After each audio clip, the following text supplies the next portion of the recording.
जय माता दी, जय बागेश्वर धाम। मैं आपसे आपके साथ एक कहानी शेयर करना चाहता हूँ अपनी। जैसे मैं बागेश्वर धाम गया था और जैसे हम बागेश्वर धाम जाते हैं तो हमें किन-किन चीज़ों का ध्यान रखना पड़ता है जिससे कि हमें भविष्य में या जब हम वहाँ से आते हैं कोई हमें परेशानियों का सामना ना करना पड़े। तो आप सभी का स्वागत है मेरे यूट्यूब चैनल पर जिसका नाम है मेरी दृष्टि। आप सभी से विनती करूँगा मेरे चैनल को सब्सक्राइब करने के लिए और मेरी दृष्टि को चैनल को देखने के लिए, सुनने के लिए। तो मैं शुरुआत करता हूँ अपनी एक छोटी-सी कहानी जो मैंने 15 तारीख शनिवार को मैं गया था बागेश्वर धाम सरकार कश्मीरी गेट से छतरपुर के लिए मैंने एक बस मैं ऑनलाइन मैंने बुक करी। तो मैंने बुक करी, फिर रात को मैं गया वहाँ से बागेश्वर धाम सरकार की तरफ, वहाँ मुझे छतरपुर उन्होंने छोड़ दिया मुझे रास्ते में। तो उसके बाद फिर हम एक करते ऑटो जो वहाँ पर 50 रुपये लेता है नॉर्मली, लेकिन होता क्या है कि वहाँ पर जो लोग होते हैं वो आपसे ना ये कहते हैं कि आपको ऑटो बुक करना पड़ेगा क्योंकि वो दूर पड़ता है इसलिए। लेकिन आप इन चीज़ों का ध्यान रखिए कि कोई ऑटो बुक नहीं करना आपको, चाहे वहाँ ऑटो सब जाते हैं, आपको 50 रुपये लेते हैं, वो ज़्यादा वो पैसे नहीं चार्ज कर सकते। ये वहाँ पर एक बनाया हुआ है।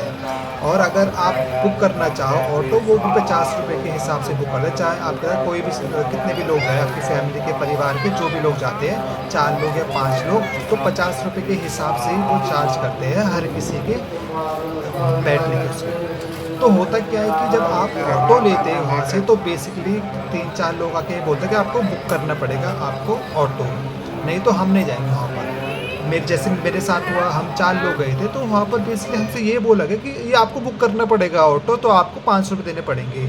तो मेरे साथ एक थे पर्सन, उन्होंने बोला कि मैं पहले भी आ चुका हूँ और मैं जाता आता रहता हूँ यहाँ पर, तो मुझे पता है कि क्या रेट होता है अगर क्या नहीं है। हम 50 रुपये देंगे, आपको चलना है तो चलिए, नहीं हम कोई दूसरा ले लेंगे। थोड़ी देर बाद हम थोड़ा वॉक कर ही रहे थे, आगे जा ही रहे थे, तो सडनली वो ऑटो वाला दोबारा आया और उसने बोला हमसे ठीक है 50 रुपये दे देना आप हमें। हमने कहा ठीक है चलो। तो हमने 50 रुपये का ऑटो लिया पर पर्सन, तो हम बागेश्वर धाम हम चले गए। नॉर्मल बागेश्वर धाम में हम बागेश्वर धाम पहुँच गए क्योंकि वो 30-35 किलो दूर पड़ता है। जब हम एक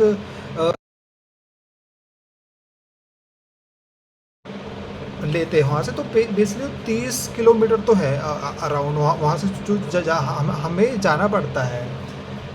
एंड जब बागेश्वर धाम हम पहुँच गए, हमने वहाँ पर एक कमरा लिया। कमरा बेसिकली क्या होता है, वहाँ पर एक टेंट सा बनाते थे वो बेसिकली वहाँ के लोकल लोग, और वहाँ 100 रुपये का आपको गद्दा लेना पड़ता है। हमने वहाँ गद्दा लिया, हमने वहाँ पर नहाने की सुविधा भी होती है आपकी, और वॉशरूम भी आप यूज़ कर सकते हो उनका, उसी 100 रुपये में, आपको एक्स्ट्रा चार्ज नहीं देना उसका। तो हम गए वहाँ पर, हमने अपना सामान रखा। सामान की कोई इशू नहीं था, कोई चोरी वोरी का भी इशू नहीं था, लेकिन अब जब भीड़ ज़्यादा होती है तो कुछ ना कुछ इशू रहता ही है। तो वहाँ पर बेसिकली अभी रिसेंटली होके आया था 15 जून को जैसे मैं यहाँ से गया, तो मैं 16 को पहुँचा था वहाँ पर। मैं ज़्यादा भीड़ नहीं थी। भीड़ का कारण ये भी हो सकता है कि गर्मी थी बहुत ज़्यादा। दूसरा कारण ये कि अब मंदिर का जो परिसर है वो बनाया जा रहा है थोड़ा बड़ा करके, तो दर्शन तो बेसिकली हो रहे हैं वहाँ पर बागेश्वर धाम में, लेकिन जो बेसिक चीज़ें होती है जैसे कि ऊपर मंदिर में जो जैसा था कि आपको घूम के जाना पड़ता है, वहाँ पर एक जो पेड़ था बहुत पुराना जहाँ से बागेश्वर धाम सरकार निकले थे, उस पेड़ को कवर कर दिया, वहाँ पर अब कोई नहीं जा पा रहा है। और काफ़ी हद तक जो बागेश्वर धाम का गर्भगृह है जो, वो आपको दिखाई देगा और आपको दर्शन भी प्रॉपर तरीके से उसके होंगे, लेकिन आप उसके निकट नहीं जा सकते। काफ़ी दूर का डिस्टेंस बना दिया क्योंकि वहाँ पर अब खुदाई हो रही है मंदिर के आसपास। और जैसा भी अपडेट होगा तो मैं आपको उसका अपडेट मैं देता रहूँगा। होता क्या, हमने वहाँ दर्शन करे, फिर दर्शन करके हम वापस आए वहाँ से, तो हम दोबारा अपने उस स्टैंड में आए और हमने अपना सामान खाना वाना जो भी हमने हमने खाया, तो हमने दोबारा से बस बुक करी ऑनलाइन। तो वो बस दिखा रही थी शाम के 6:30 बजे। फिर क्या होता कि 5 हमें बज गए थे, तो ऑब्वियस हम 6:30 5:30 हो गए थे, तो हम 6:30 तक नहीं पहुंच पाते बस स्टॉप पर। तो हमने दूसरी बस हमने देखी जो दिखा रही थी रात के 9:30-10 बजे। तो उसके बाद क्या होता कि हम वहाँ से निकल गए, थोड़ा देर हम रेस्ट करा, थोड़ा बैठे, हमने थोड़ा खाया पिया, चाय पी, और हम वहाँ से अराउंड 7 साढ़े 7 बजे हम निकल गए बागेश्वर धाम से। टू छतरपुर के लिए, क्योंकि बसेस जो आती है वो दिल्ली से छतरपुर और छतरपुर से दिल्ली जाती है।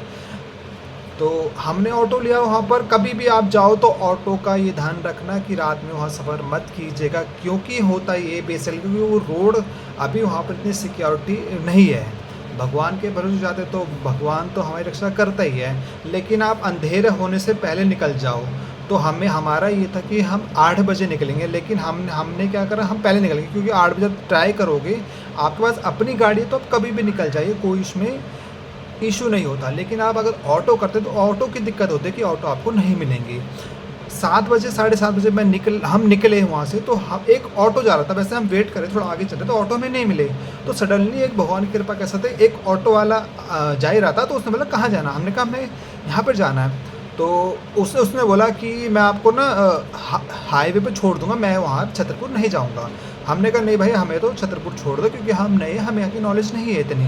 कहता नहीं, आपको ना यहाँ से ऑटो अब नहीं मिलेगा, होगा आप वेट कर लीजिए, आपको अगर कोई, लेकिन आपकी सुविधा के लिए मैं इतना कह रहा हूँ कि जो भी ऑटो जाएगा वो छतरपुर नहीं जाएगा, वो बीसली जाएगा हाईवे तक।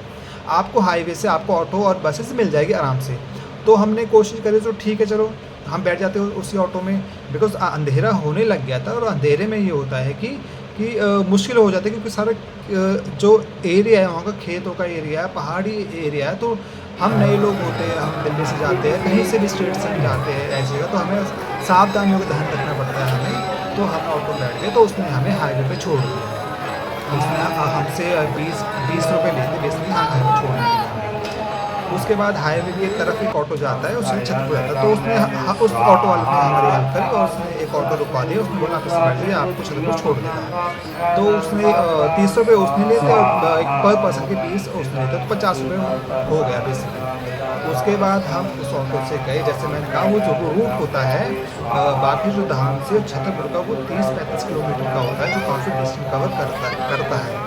उसी बीच जैसे मैंने आपको कहा कि मैंने बस पहले बुक कर ली थी, मैंने 5:30 बजे जब हम छतरपुर पहुंचते हैं, छतरपुर में जाके हम जो हमने बस बुक करी थी, वहाँ पर हम देखते हैं पेट्रोल पंप के सामने वहाँ कोई बस नहीं खड़ी थी। सबसे महत्वपूर्ण बात ये है कि वहाँ कोई बस नहीं खड़ी थी, बिकॉज क्या होता है कि बस वालों ने एक सीन बनाया हुआ, क्योंकि दूर की लोकेशन होती है तो कोई नहीं होता।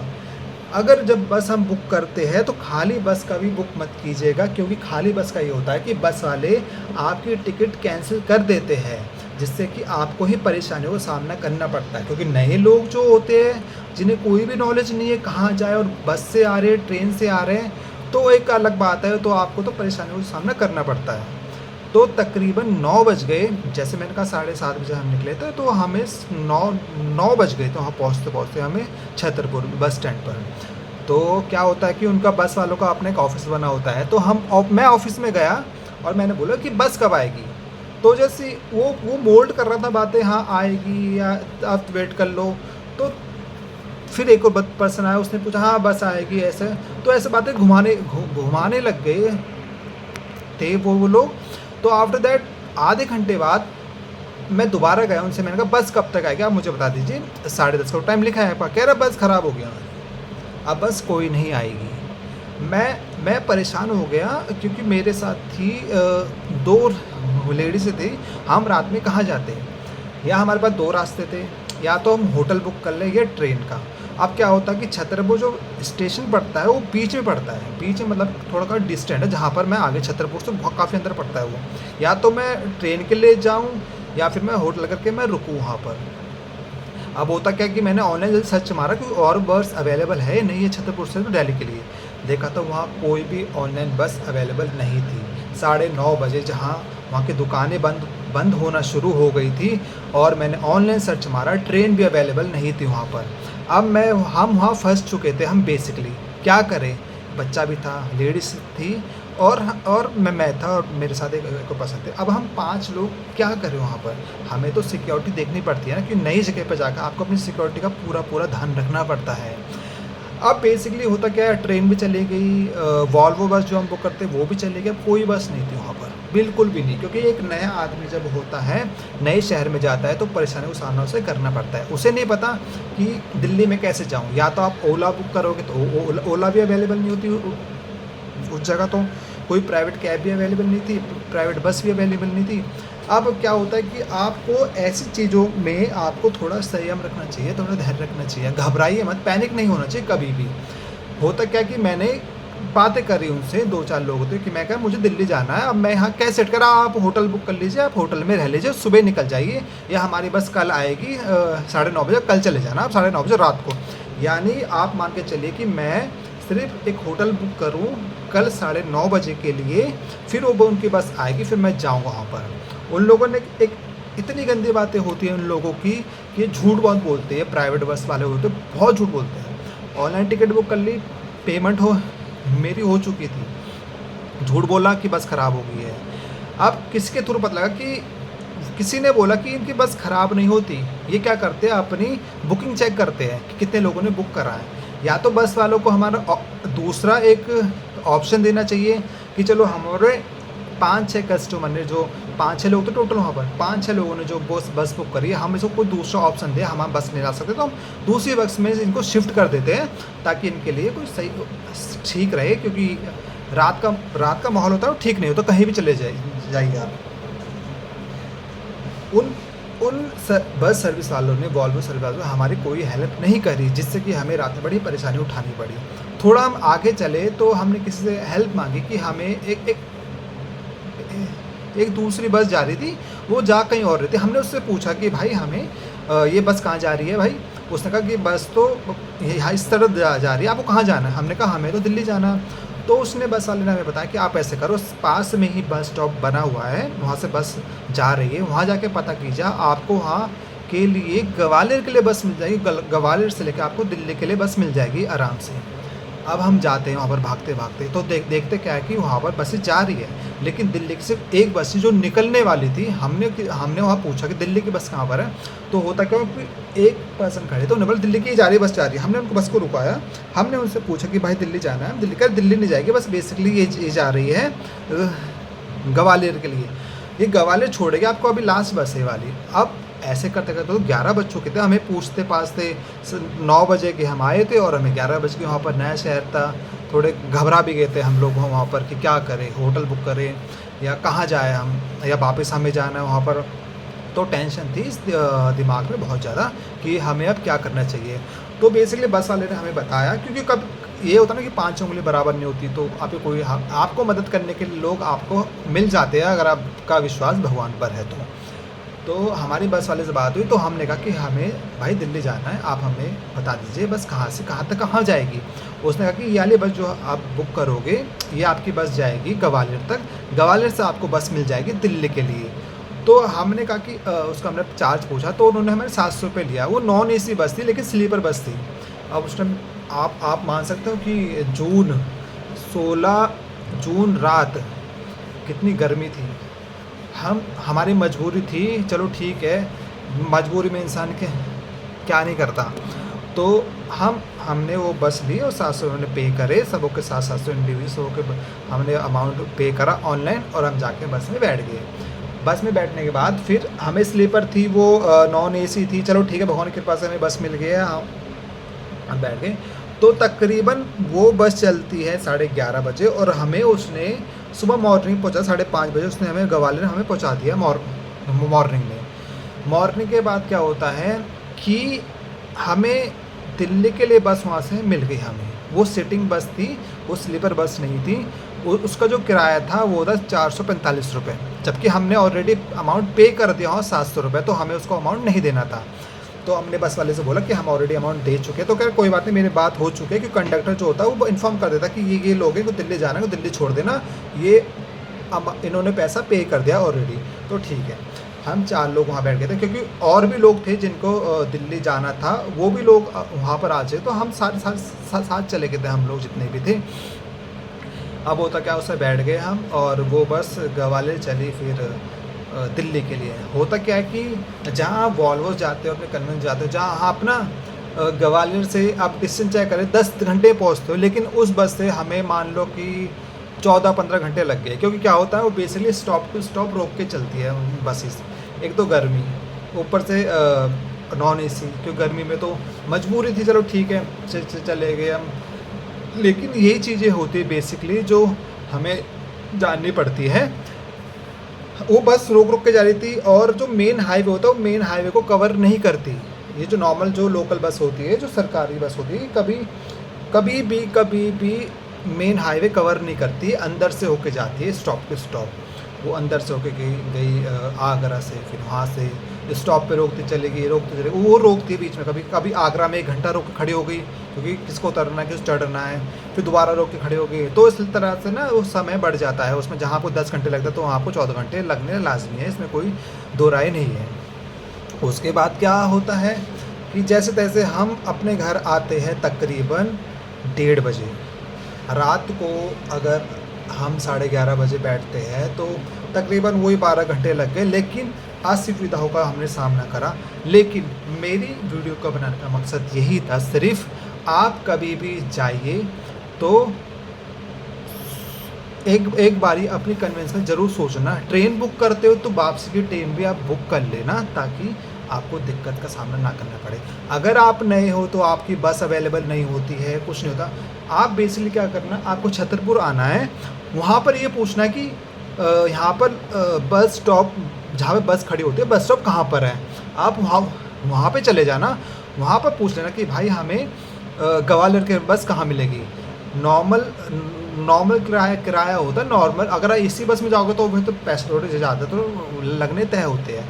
अगर आप नॉर्मल आप लोकल में जाओगे तो आपका 400 रुपये 300 रुपये तक किराया लगेगा। आपको ग्वालियर छोड़ो, ग्वालियर से आपको दोबारा बस बुक करनी पड़ेगी। वो दिल्ली के लिए, आपको दिल्ली के लिए कहाँ पर जाना है आपको, वो आपको बताना पड़ेगा। वो बस कहाँ है, लास्ट स्टॉप है, वो आपको देखना पड़ेगा। बस स्टॉप हमारे का जो था वो तो निज़ामुद्दीन था, हमारा वाला सराय काले का निज़ामुद्दीन वाला। वो तो हमारा आश्रम पे पड़ा, तो आश्रम पे उसने हमें ड्रॉप कर दिया क्योंकि उसी रूट से होके चलती है। तो हम वहाँ पर हम उतर गए थे, तो वहाँ से ऑटो करा घर के लिए। फिर इसलिए हमें कश्मीरी के तो मेट्रो पकड़ के हमारा आज़ाद सीधा, में कोई वो नहीं, इशू नहीं है। मेन होता कि एक दूसरे स्टेट से जो हम जहाँ से जाते हैं, दिल्ली से होके यूपी, हरियाणा, राजस्थान, फिर मध्य प्रदेश, इन चारों स्टेटों से घूम कर हम जाते हैं और फिर हम वापस भी नई स्टेटों से आते हैं। तो बेसिकली मेरा बताने का ये मकसद है, आप कभी भी जाइए, आप पैनिक मत होना, आप अपनी सूझबूझ रखना और आप पैनिक बिल्कुल मत। आप दोबारा कह रहा हूँ कि आप प्लीज़ कृपया करके पैनिक मत होना, घबराना मत। जब भी आपकी बस नहीं मिलती है तो आपको सीधा छतरपुर आना है, बस स्टॉप जाना है और ग्वालियर के लिए आपको बस लेनी है, जिसका किराया मैंने जैसा 300 साढ़े 300 तक होता है। फिर वहाँ दिल्ली के लिए बस पकड़ना है, आप दिल्ली निकल जाना है। आपको वॉल्वो नहीं हो रही कोई बात नहीं, या ट्रेन से आ रहे तो आप छतरपुर उतर जाइए और ट्रेन पर या खजुराहो उतरिए। क्योंकि मैंने ऑनलाइन चेक करी थी टिकट, ऑनलाइन ट्रेन और उसकी ट्रेन की टिकट मैंने ऑनलाइन चेक करी, तो ऑनलाइन वो वेटिंग लिस्ट में आ रही। तो वेटिंग लिस्ट तो क्लियर होती ही नहीं, कहाँ पर इतनी जल्दी। तो मुझे लगा कि इतना रिस्क मैं ना लूँ कि चलो मैं ट्रेन जाऊँ, ट्रेन मुझे ना मिले, तो मैं इसलिए छतरपुर आ गया बस के लिए। तो जो मेरे साथ हुआ, जो बस ने हमें धोखा दिया रात को 9:30 बजे, जिसकी वजह से हम इतने घंटे हम परेशान रहे, आप भी ऐसा परेशान मत होइएगा। आपको कुछ नहीं करना है, सिर्फ आपको संयम रखना है, धैर्य रखना है आपको। और आपको इन चीज़ों का ध्यान रखना है कि हो सके कभी भी आप बागेश्वर धाम जाओ और घर वापसी करो तो रात में कभी मत निकलना आप। अगर रात में आप निकलते हो तो आपको बसों की शॉर्टेज मिल सकती है, आपको बस नहीं मिल सकती वहाँ से। आपको निकलना है तो आप सुबह निकल जाओ, ठीक है, सुबह जल्दी निकल जाओ आप। आपको सुबह ऑनलाइन चेक करो, सुबह आपको बस मिल सकती है। क्योंकि हम जब 5:30 बजे हम जब आते हैं हम ग्वालियर, तो बस वहाँ से निकलनी शुरू होती है सारी बसेस। तो मान लीजिए अगर आप एक दिन मजबूर है आपको रात को, आप कृपया करके रात को तो आप मत निकलना वहाँ से बागेश्वर धाम से, आप वहाँ ही रुकना। आपने अगर वहाँ पैसे पे करा तो आपको होटल में रुक जाइए आप। और हो सके तो गर्मी में बिल्कुल मत जाइएगा आप, क्योंकि गर्मी में बड़ी परेशानी होती है। मैंने देखा है लोगों को वहाँ पर कुछ चक्कर आ रही, किसी को कभी कोई दिक्कत आ रही, कभी कोई दिक्कत है। बस में मैंने देखा इतनी गर्मी होती है बस में, तो थोड़ी छोटी परेशानियों का सामना करना पड़ता है। लेकिन गर्मी में कृपया करके मत जाना है आपको। अगस्त में जाइए, सितंबर, अक्टूबर, नवंबर, दिसंबर, इन ज़्यादा ठंड में मत जाना और ज़्यादा गर्मी मत जाना। आप ऐसे समय में जाइए जहाँ गर्मी और सर्दी ना हो, जिससे क्या होता है कि आप नॉर्मल एक नॉन एसी वाली बस करते हो तो आपको गर्मी का झंझट ख़त्म हो जाएगा, आपके पैसे भी बचेंगे। आप ट्रेन में तो कम लगता है, लेकिन ट्रेन में क्या होता है भीड़ बहुत ज़्यादा होती है। जहाँ पर महिलाएं ट्रैवल करती है, जहाँ पर कुछ कुछ असामाजिक तत्व भी बैठते हैं ट्रेनों में और महिलाओं के साथ वो अभद्रता करते हैं, जो काफ़ी निंदनीय होता है। मेरी सिर्फ आपसे इतनी विनती और आपसे इतनी रिक्वेस्ट है, कभी बागेश्वर धाम जाए और आप वहाँ से निकल रहे तो रात को कभी मत निकलना। आपको निकलना है सिर्फ सुबह निकल जाना और दोपहर निकलना, ताकि 5 बजे से पहले आपको बस स्टॉप पे आ जाना है 6 बजे तक। क्योंकि आप 6 बजे के बाद 7, 8, 9 बजे आते हैं तो आपको कोई बस वहाँ नहीं मिलेगी। अगर मिलेगी तो नॉन एसी वाली मिलेगी, लेकिन उनका भी चांस नहीं होता कि अवेलेबल है या नहीं है वहाँ पर वो बसेस। तो थोड़ी दिक्कतें आएंगी आपने, क्योंकि मैं पहली बार बस से गया था तो मेरा एक्सपीरियंस जाने वाला तो अच्छा था मेरा, क्योंकि मैं कश्मीरी गेट से मैंने बस पकड़ी अपनी और उसने मुझे छतरपुर छोड़ दिया। छतरपुर से भी मैंने ऑटो लिया, ऑटो ने मुझे बागेश्वर धाम छोड़ दिया। ये तो सफ़र था, क्योंकि गर्मी तो थी, तो मेरा डिस्टेंस था गर्मी में जाने के लिए, तो मैं किसी के ऊपर नहीं डाल सकता। लेकिन आने वाला जो एक्सपीरियंस था उसने मुझे ये बता दिया कि आपको कभी भी आप कहीं दूसरे स्टेट में जाते हो तो सावधानी आपको बरतनी पड़ेगी।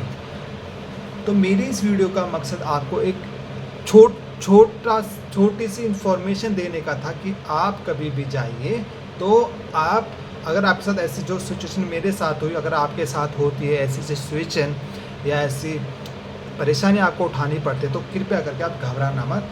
आप सीधा छतरपुर आके बस स्टॉप पूछना, और कभी भी कृपया करना कभी ऐसा मौका ना आए आप रात में मत ही ट्रैवल करना। रात में आप मत निकलना तो आप 6 बजे से पहले निकल जाओ वहाँ से बागेश्वर धाम से, या फिर आप निकलो मॉर्निंग में। एक दिन आप रुक जाओ, कोई इशू नहीं है। वहाँ पर रुकने के लिए आपको 100 रुपये का गद्दा मिलता है आपको, और पानी और वॉशरूम आपको सब अवेलेबल होते हैं वहाँ पर। सुबह के आप सुबह वाली आरती में आप शामिल हो जाइए। आरती करने के बाद आप भगवान से प्रार्थना कीजिए, अपनी जो भी इच्छा है, आपने जो मांगी है भगवान से प्रार्थना करके आप वहाँ से निकल जाइए। तो सब कुछ अच्छा होगा। जब आप जिसके भरोसे आप जा रहे हो हनुमान जी के, तो आपको कभी भटकने नहीं देगा और आपको कभी भी वो असुविधाएँ नहीं आएंगी। मैं भगवान का शुक्रिया अदा करता हूँ कि मैं नया था बिल्कुल वहाँ पर, और हम पहली बार बस में ट्रैवल कर रहे थे। अगर थोड़ी सी भी क्योंकि आपके साथ जब लड़कियाँ और लेडीज़ होती है तो आपको बहुत ज़्यादा सावधानियों का सामना करना पड़ता है, क्योंकि नया स्टेट था। और बीच में मैंने देखा वहाँ पर बस में जब बैठे थे तो कुछ लोग झगड़ा कर रहे थे वहाँ पर रोड पर खड़े दारू पी के।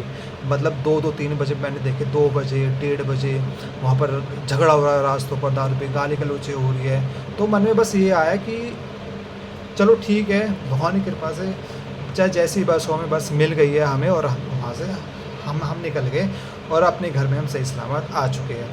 कृपया करके मेरी विनती बस इतनी है, कभी आप बागेश्वर धाम जाए सावधानियों का ज़रूर ध्यान रखिएगा। प्लीज़ कृपया करके रात 6 बजे के बाद आप मत निकलना वहाँ से। जो निकलना 6 बजे से पहले निकल जाना आप वहाँ से, और अगर पॉसिबिलिटी ना हो निकलने की तो आप एक दिन रुक जाना और सुबह अर्ली मॉर्निंग आप वहाँ से निकल जाना। तो मेरी इस वीडियो का मकसद सिर्फ इतना था, आपको थोड़ी सी जो मेरे साथ असुविधाएँ हुई, ताकि आपको भविष्य में असुविधाएँ ना हो और आप आराम से बागेश्वर धाम जाइए और दर्शन कीजिए और अपनी अर्जी बांधिए और प्रभु से विनती कीजिए अपने सुनहरे भविष्य के लिए। और कुछ भी आपके साथ ऐसा ना हो जो मेरे साथ हुआ है। तो मेरी वीडियो का मैसेज इतना था कि आपको अवेयर करना, आपको सावधान करना कि आपको क्या करना है और क्या नहीं। तो मैं आपसे अब विदा लेना चाहूँगा। आपका बहुत बहुत धन्यवाद, आपने टाइम दिया मेरी वीडियो को सुनने के लिए, देखने के लिए। आपसे विनती करूँगा कि मैं आपके लिए और भी वीडियो लेके आऊँगा, और अच्छी वीडियो लेके आऊँगा आपके लिए मैं इन्फॉर्मेशन वाली और भगवान से जुड़ी हुई वीडियो लेके आऊँगा। अब मैं नेक्स्ट वीडियो बनाऊँगा कि किस तरह आप ध्यान लगाइएगा और किस तरह माला जाप करना है आपको। तो कृपया करके मेरी वीडियो को लाइक करना, शेयर करना, सब्सक्राइब करना मेरे चैनल को, ताकि मुझे आपकी तरफ से कोई रिस्पांस मिले कि किसी ने मेरी वीडियो को देखा और किसी ने जो मेरे साथ हुआ वो सुना और समझा, और मुझे इससे बहुत अच्छा लगेगा। तो मैं आपसे अब विदा लेना चाहूँगा। बहुत बहुत धन्यवाद आपका। जय बागेश्वर धाम, जय माता दी।